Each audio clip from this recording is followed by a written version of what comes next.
Dear friends, dear colleagues, first I would like to thank you for being part of this important consultation process.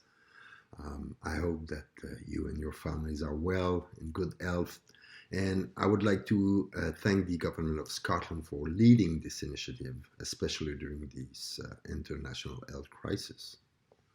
I certainly applaud the decision to still hold this workshop as we now see that biodiversity loss is hurting our ability to combat pandemics. Regardless of its origin, the emergence of COVID 19 has underscored the important relationship between people and nature. Now we must try to understand and appreciate the limits to which humans can push nature before the impact is negative. I am talking today on behalf of the Advisory Committee of Subnational Government for Biodiversity, a permanent structure that aims to bring a voice for subnational governments into the Convention of Biological Diversity. The Advisory Committee is coordinated by Region 4 and the Government of Quebec.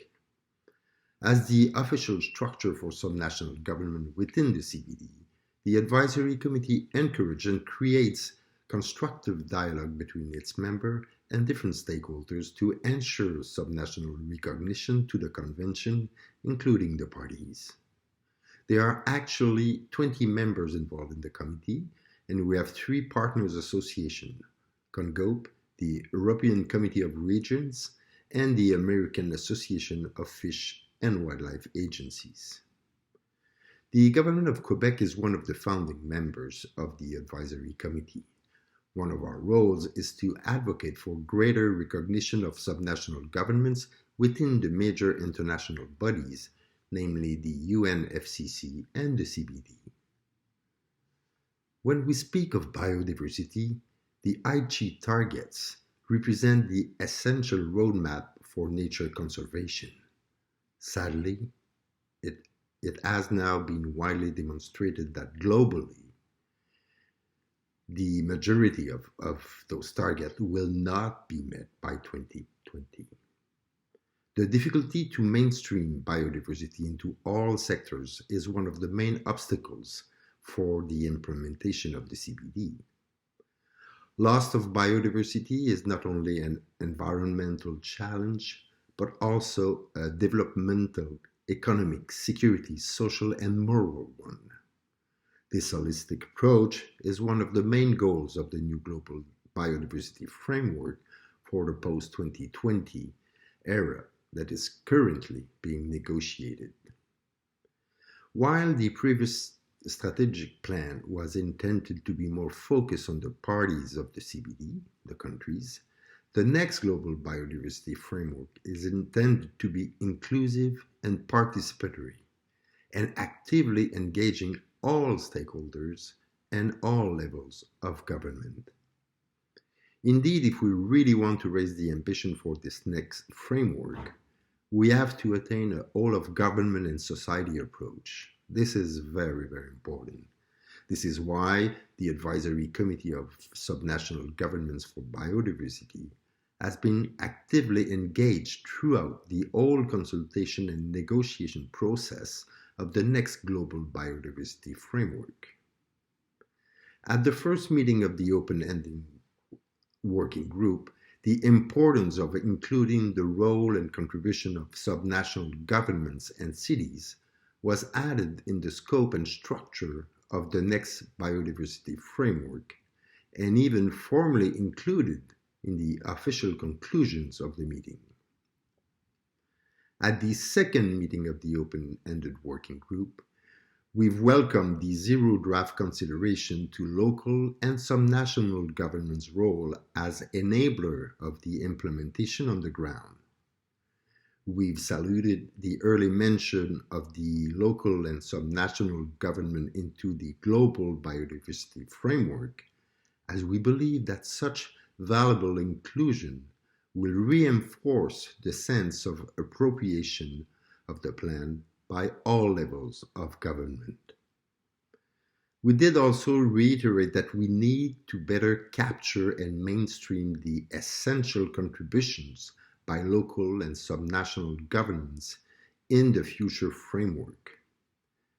we've asked the parties to consider the crucial role of all levels of subnational governments, particularly in the implementation of nature-based solutions and mainstreaming biodiversity, as well as the crucial link between the 20 global targets, national commitments, and subnational and local action.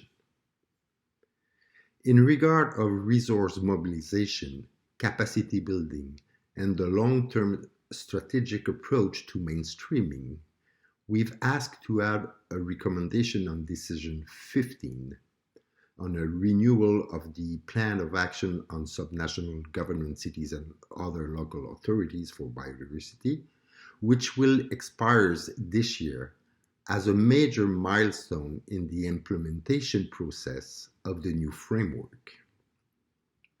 And this is why we believe this consultative process is so important. As we are currently working with other partner organizations on this renewed and stepped up decision for local and subnational governments, we strongly believe that an inclusive and participative process at the subnational level is as important as the holistic process of the framework itself. This is why we are looking forward our exchanges and your contributions in the upcoming weeks to make sure we apply the same whole of society and government approach that the one that we are asking the CBD to put forward.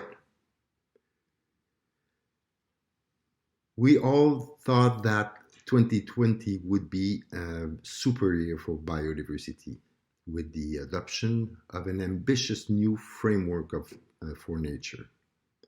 The same nature is sending us a message today that we are more vulnerable than we thought. And while 2020 may now be the opportunity for us to build resilience and solidarity, we can also make sure to be ready for 2021 for the adoption on an even more needed New Deal for nature. Dear friends, thank you very much, and I hope that you are all well in this very, very special time in our history. Merci beaucoup.